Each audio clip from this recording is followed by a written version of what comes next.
Hello and welcome, everybody. This is Kris Sprudeln Grey, and I've got a random rank match that I've picked up here for us today. So why don't you go ahead and grab your starting items and strap in. We're on the Summoner's Rift. So right away, you can see we're about 5 minutes into this game, and already we have 5 kills. Very unusual to see this much aggression so early in a game. Blue team, though, this may explain why we've seen so much aggression. They're actually running an Ezreal Ashe bottom lane. Two of the longest range, most poke-based champions this early in the game, and they're going up against a standard AD carry support lane of Graves and Sona for the red team. Rounding out the lineups, we see Zed in the mid lane, his lane opponent on the red team, Ahri. Blue team's jungler, Jarvan IV, his red team counterpart, Lee Sin, and top lane, Rumble for the blue team, facing off against red team's Yorick. So right away, we're all even up, 3-3 on the kills, 6 minutes in. Gold lead is in favor of red by about 500 gold. It appears so far that gold lead comes mainly from CS differences. And here's something unusual that you don't normally see. Ashe actually only has 2 CS, and they're feeding most of that bot lane farm into Ezreal. Double flash use, but they do pick up the kill on Sona. Ezreal will escape with his life. Ashe remaining behind to add some extra poke onto Graves. So believe it or not, ladies and gentlemen, we actually have ourselves a support Ashe. Mid lane, Vile Rose on Zed does go down to Ahri. Jarvan coming in to hold the lane. Now it looks like that was a gank gone wrong in some respects from Lee Sin. Actually fed his own life away there to Zed. Ahri manages to clean up the kill. Zed hasn't reached his power spike yet with his armor shred and his Blade of the Ruin King, which you can see here by the Bilgewater Cutlass he's going for. 2-1 with 42 CS. He's well on his way to having it as well. We look at the items between the AD carries. Ezreal is just slightly ahead. Almost dead even on the farm, but he does have that one extra kill as compared to Graves' single assist and single kill. So Ezreal has managed to pick up that longsword with the double Dorans. Now, if we take a look at top lane, this should just be an absolute brawl between these two champions. Yorick is able to dish out tremendous amounts of punishment, summoning his ghouls onto an opponent. Rumble, however, can do just as much back usually. As you can see, he's actually blowing the equalizer there, knowing that Jarvan's coming up. But Lee Sin is there to counter, and nobody dies. Both top laners make it out successfully. Rumble not recalling actually inside the bush, which is a little bit cocky and at the same time a mistake, because Lee Sin could have just as easily turned that corner and seen him. Rumble going for the characteristic Doran's shield start, it looks like, picking up the amplifying tome and boots on his way back. This start has really become common amongst top laners because it gives you so much extra durability. We saw this a lot in the middle and later portions of the North American LCS. Top laners often starting Doran's shield with a pot to make sure that they could just sustain as long as possible, as long as AD carry bot lanes were able to, almost in some cases, before having to go back and buy more items to continue the fight. CS, all across the board, fairly even. The biggest disparity really being here in the bot lane, where Rumble has picked up 58 to Yorick's 47. Yorick, you can see, doing the golems. Top laners often take care of this. The lane, you can see why Yorick feels it's okay to stop on his way back is the lane is what they call frozen right here in the top lane. It's at almost the direct midpoint between the red and the blue team's towers.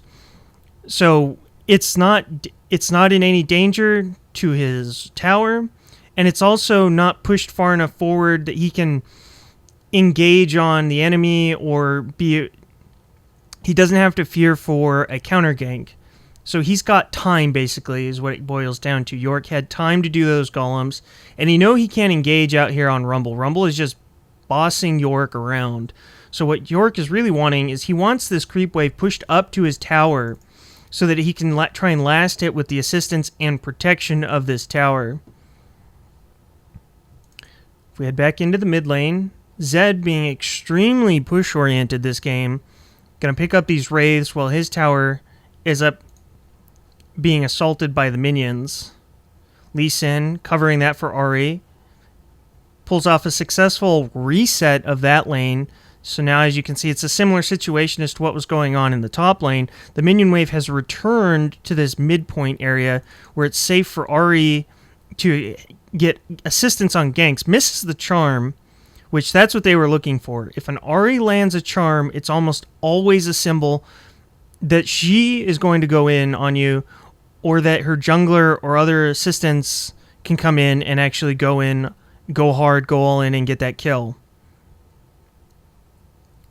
Looks like we'll be having a bit of what they call the blue build from Ezreal, possibly going into Triforce. That's becoming extremely popular since the recent buffs to Phage, as well as the Sheen for that matter. Yorick and Lee Sin combining again to get the kill on Rumble. This Lee Sin has been incredibly active, does get finished off just barely by the Zed. Just trading 1-for-1 there. Bot lane going extremely deep. Graves gets the shutdown, flashes out. Ashe may be able to catch this. She does not have her enchanted crystal arrow, but she may pursue in order to try and get it. Oh, just misses. Just misses with that frost shot.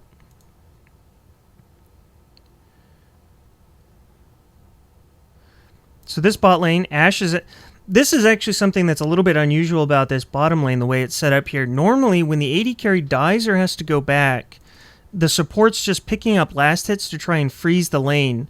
And frankly, extra money on a support doesn't make all that big a difference throughout the course of a game. But in this case, Ashe, a regular carry, is actually picking up the farm.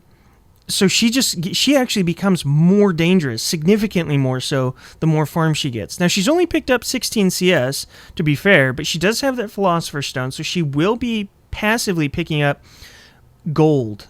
And any gold right now, as you can see, is going to make her much more deadly opponent. But she bails here on Ezreal. Ezreal going in extremely hard. Just as Lee Sin and Graves get back, this probably will be the death of at least one of these characters.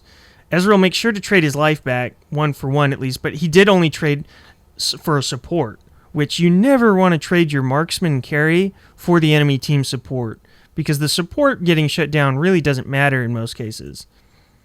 Zed catching Ahri out in the top lane here, on her way up to assist Rumble, no doubt. My apologies, to assist Yorick. This brawl just continues to go on. Yorick stacking up a Manamune, looking for that Muramana transfer. This will be a fairly slow stack for him, especially under this much pressure from Rumble.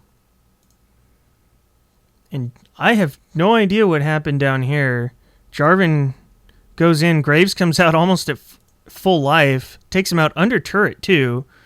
Jarvan must have been incredibly low there. Now the red team is beginning to roll here. They're up about 2,000 gold, and this is where it starts to become... This should be a major concern for them. They're about to lose this bottom tower. Rumble is still doing pretty good, despite pretty much constantly being camped up here, and a really rough brawl with Yorick.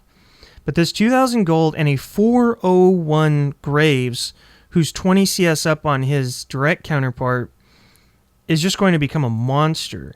As you can see, he's nearly 1,000 gold up on his counterpart Ezreal, which is going to result in a faster Bloodthirster, and it does appear Ezreal is going for that Triforce build.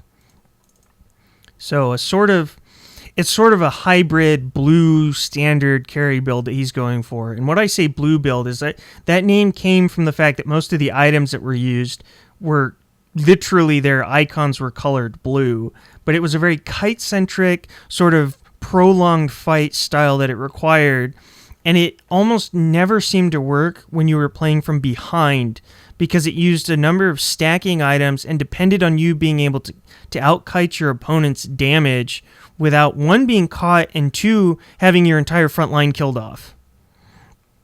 Ezreal flashing forward extremely aggressively here. Graves may have overextended himself. Almost avoids the knockup from Jarvan, but does not quite get it. Will barrier. And this is the problem. Graves is extremely durable right now and does tons of damage.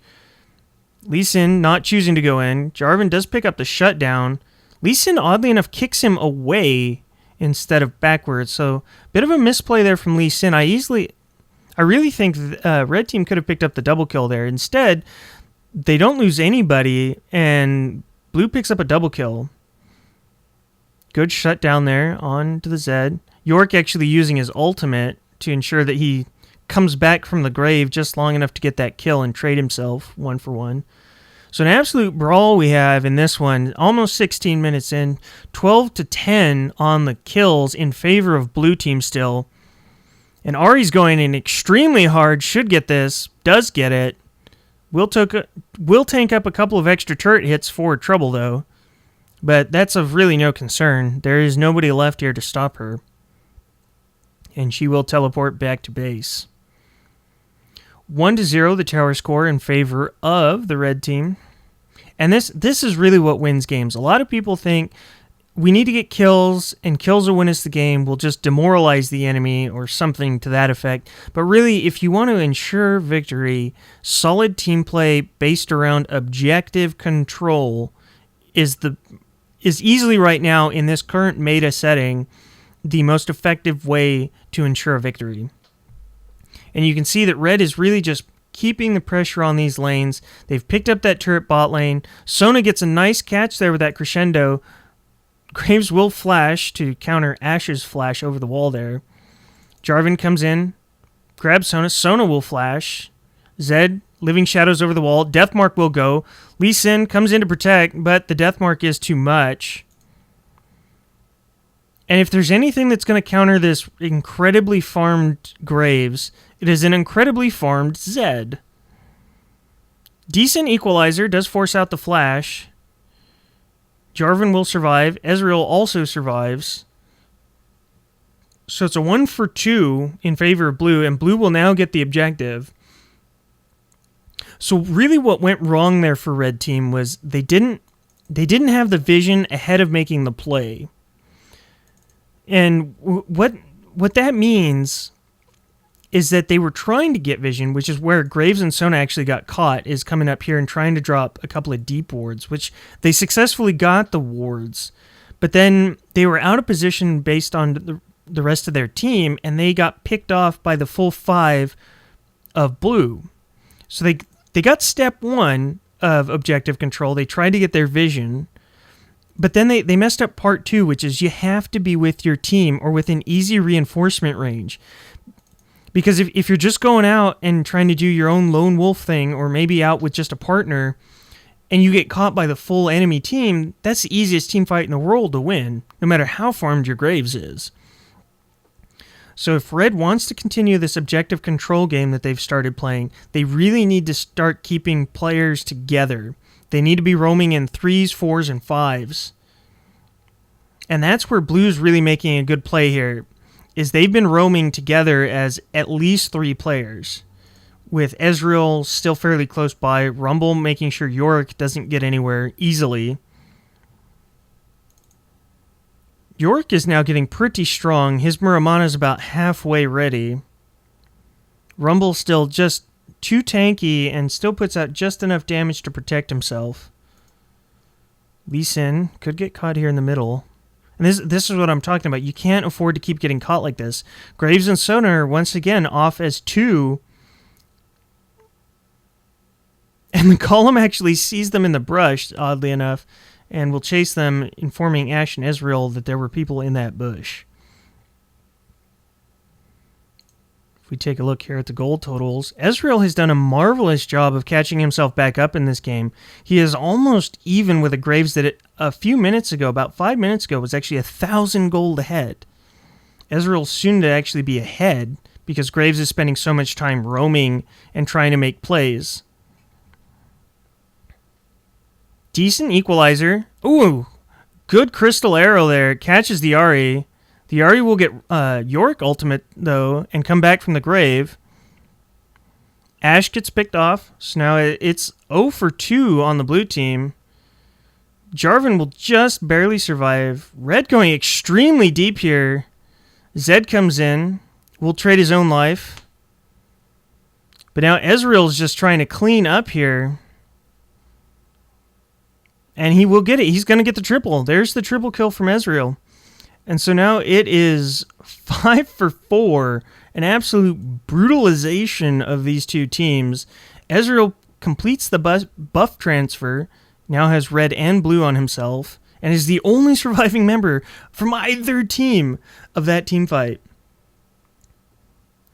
So red team gets themselves a tier 1 turret, but then trades back all 5 members of their team, including a number of extremely important ultimates, including the Crescendo and the Yorick Omen of Death.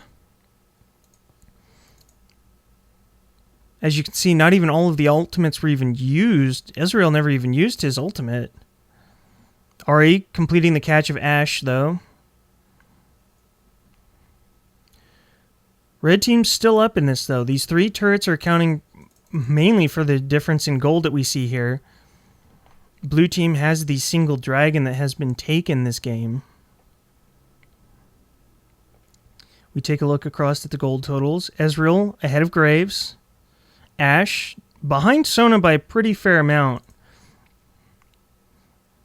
Rumble almost gets caught. Will survive using his equalizer, though. Chooses to stick around, and this could be his death. Yes, it will be. Way too far out there by Rumble. Not enough vision on his part. Good downtown enchanted crystal arrow. And here comes blue team, roaming successfully once again. Picks up the Sona, picks up the Lee Sin, and picks up the Graves. Another double kill for Ezreal. And he is now 10-2-4. And approaching 600 gold difference over his counterpart Graves. So despite being caught out earlier, Ashe makes the good play with her crystal arrow that initiates that fight there. And that is really the mark of Ashe. That is what she needs to be doing. She needs to be initiating for her team, and basically whoever gets caught by that arrow just needs to get jumped on by all 5 members. And that's what Blue's doing. They're following it up. Ezreal is getting tons of protection from both Ashe, Rumble, and Jarvan, and anything he can't kill, Zed is taking care of or weakening extremely well for Ezreal to come in and clean up the double. Zed himself is 8-4-6, does have the completed Blade of the Ruin King, Boots of Mobility, which is a little bit of an unusual choice. It is allowing him to roam extremely effectively here, but you usually see other choices such as the Berserker's Greaves, the Merc Treads, or the Ninja Tabi. But this choice here, I do like this. I think it's a good choice for Boots. And he does have his Brutalizer with a pickaxe. So he's moving right along with his damage and his armor shred. Do we have an Aegis? We do. We do have a completed Locket of the Iron Solari for the blue team. It appears that Sona is working towards an Aegis still. But without that being completed, blue has the better aura advantage right now. And you can see how well that's paying off in these recent couple of fights. Looks like we're going for the all 5 mid strategy here. How are we looking on ultimates? All up for blue, all up for red. So this next fight here could easily result in an inhibitor being taken by a team. The poke going down. Ezreal... Whoa, delayed charm catch there. Red can't follow it up with enough damage, but this will likely scare blue back, as their primary tank and their number 1 damage dealer are both at about half HP. Red team pinging the dragon. It is now up. And blue team's going to go in here, it looks like. They want to at least posture like they're going to defend this. Yorick extremely far out. Red will at least get the dragon. Good equalizer, but Zed gets melted. Decent crescendo locks up Jarvan and Rumble. And red team is just rolling through here. Flash forced on both Ashe and Ezreal. Yorick just has too much sustain. So the red team comes out of that with a 1 for 3 and the dragon, once again extending their gold lead.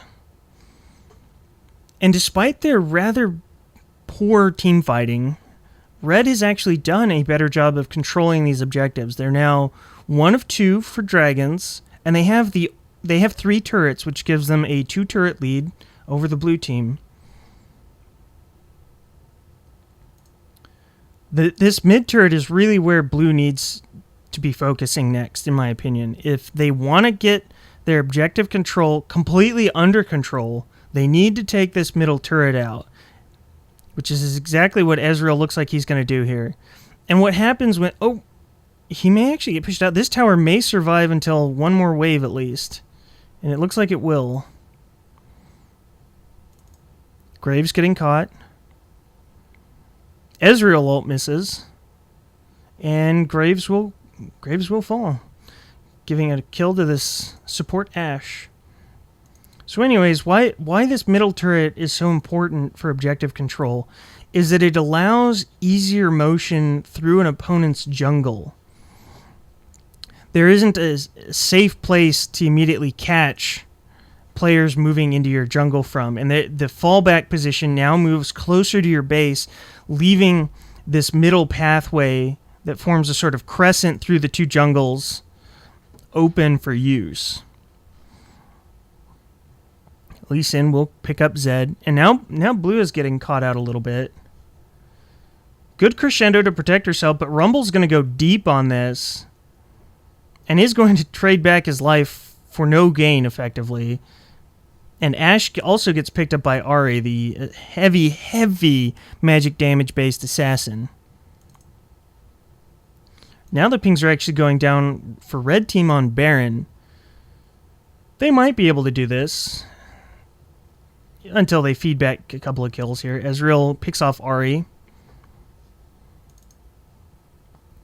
Ooh, fail flash over the wall. Probably one of the hardest flashes to make. I believe you actually have to be right up in here, and you have to flash like this line right here. Otherwise, this part of the wall is just too fat, and you cannot go over it.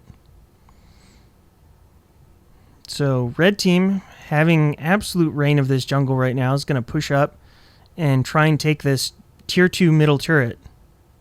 Likely to happen. Yorick doesn't finish off the turret. Zed will scare them off. Almost kills Graves. Almost dies himself. Looks like he will survive for now. Yorick also escaping. Lee Sin dropping the slow. Whoa. That arrow hit. Comes in from downtown again by Ashe. She's done actually a wonderful job landing these long-range ultimates. And this Ezreal is just monstering this. Oh, trades it, but it goes to Rumble. So that was impressive. Even with the support of Lee Sin there, Graves still goes 1 for 1 with Ezreal, and Rumble almost dies himself to Graves. So we're at 28.5 minutes in, and it's 27-26 on the kills, all squared up 3-3 on the turrets, but that's soon to change here. Tier 2 on top will go down. Yorick cannot defend this 4v1. Sona gets the slow off on Jarvan. He is one tanky man, though. And here comes Ahri. Actually drops right in. Crystal Arrow's back up, and she'll Zonia's to save herself from the death mark. Just so much AoE. My goodness.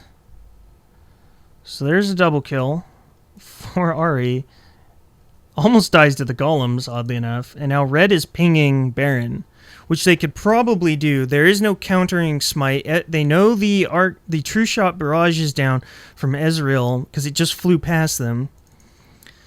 They don't have great vision control because they don't have pinks and they don't have an oracle, so they don't technically know that there's no vision. And they do pick off Sona, but they will pick up the Baron. A reasonable trade. Red does at least have green wards throughout this top area. They've got a nice little circle or crescent shape there. So they knew when these guys were coming in between Ezreal and Zed. And Sona did a good job. She sacrificed herself, but she interfered with Ezreal and Zed and their ability to get in and try and do anything about stealing that Baron or picking off other members such as Graves. So now Red Team increases their objective control and picks up the first Baron of the game. Dragon is up in about 10 seconds here. Blue's going to counter. They know Red had to go back and shop after that. Several of their members were low, and they also knew that by virtue of having them picked up the Baron, they'd have money in their pockets to spend. They attempted that push up the middle, which is usually a fairly good call. You want to be able to counter, and that was the closest spot that they had to counter to. But to be honest, their counter was slow. It came in too slow. They should have immediately registered that Blue evacuated the Baron pit area and pushed. Instead, Blue goes almost all the way back to their base and then tries to push, wasting a significant chunk of time. And now Zed is just up here split pushing like a beast. Actually picks up a tier 2 turret for his troubles. Ahri will defend this inhibitor turret on bot lane though. Almost no damage being dealt. And here comes Blue. This is really where they know that they need to get something done, and this is the only outer turret left. This middle tier 2. So they've actually done a good job reclaiming the turret lead, Blue has, and it's 5-3. Gold still in favor of Red, though at 32 minutes in almost, this less than 2,000 gold lead matters not. The difference in items that this contributes to is frankly meaningless. Ahri cannot clean up on the Ashe. Ashe gets away. Decent crystal arrow. Zed will clean that up. Good equalizer on top of the Jarvan ult. Could have been a little bit closer towards Rumble. And now we've just got flashes going everywhere. Zed picks up a double kill, killing off Ahri and Sona. Ezreal escapes with his life, so it's a tier 2 turret and 2 deaths for the Red Team compared to 1 death for Blue. And the gold lead is brought back to 1.5k gold in favor of Red. Now Blue sees that this is happening. Zed's kind of out on an island here. He's in a very dangerous spot. They really shouldn't even bother trying to contest this. He's just going to get him. All he can do here is get himself caught. There's too much support. Good. Another excellent Ashe arrow. Ashe has just been absolutely on target, and that's one of the most important things, as I mentioned earlier, about Ashe, is that ability to land those arrows and come in with the unsuspecting team's initiation. If we take a look at the items here, Ezreal did go for that Triforce build, extremely popular recently. Supports both have their Ruby Sightstones and their Shirelia's Reverie. Interesting that both supports finished that first. Both teams emphasizing high mobility with their Boots of Mobility pickups and the Shirelias. Locket of the Iron Solari has been finished for Red Team now finally, which could honestly be one of the reasons why these last couple of team fights have gone heavily in Red's favor. Blue still managing to get the good pickoffs though, which has kept them in this game much longer maybe than even they thought that they could do. Zed, an incredibly potent duelist, especially now. You can see he's actually gone double armor shred. I've seen a lot of this recently. The Last Whisper with the Black Cleaver. So you start out with armor shred as a result of the Last Whisper, and then you actually stack up more armor shred that applies across your entire team via the Black Cleaver. Now Zed also has his Guardian Angel finish, which means he can afford to dive in. He may die, but then he'll just come right back and continue kicking butt. Extremely dangerous and should be a major concern for Red, because now it presents the problem of, well, who do we kill first? Do we kill the Zed and have him come back? Do we kill the Ezreal despite him being extremely slippery between Flash and Arcane Shift? Do we perhaps go for the Ashe? Even though she's only support, she's putting out a lot of slowing right now, and she is extremely squishy. Decent arrow, but it does field goal this time. One of the few misses actually seen this game. Zed's Living Shadow. You can see how much damage he's doing. That extra armor shred has just been key. And there goes the Ezreal. He gets caught by the charm, and that's what Blue was looking for. Red, however, just surviving for days in this fight. You can see, just picks up the ace for 1 and will get this middle inhibitor turret despite there being no creep wave, and should easily finish off this inhibitor, if not the game. You can see, still 30 seconds on all the dangerous targets. So that was an excellent team fight. You can see the Locket of the Iron Solari being used for red. Unfortunately, blue team did not use theirs. So that was an extra amount of health that got applied to everybody. Ari still had her Zhonya's left, for God's sake. So that was incredibly well fought by red team there, especially at the end, emphasizing high mobility, high amounts of objective control, and definitely better teamfight coordination amongst their members, using their Randuin's Omen, their Locket of the Iron Solari, and their Shrelia's Reverie to just completely overpower, I would say, a stronger blue team, more like an on-paper deadlier set of champions than what red faced, or red put onto the field today. So, well job, GG, the call comes out, and it will be victory for the red team. So I've been Kris Sprudeln Grey, commentating League of Legends for you here on the Summoner's Rift. Thanks for listening.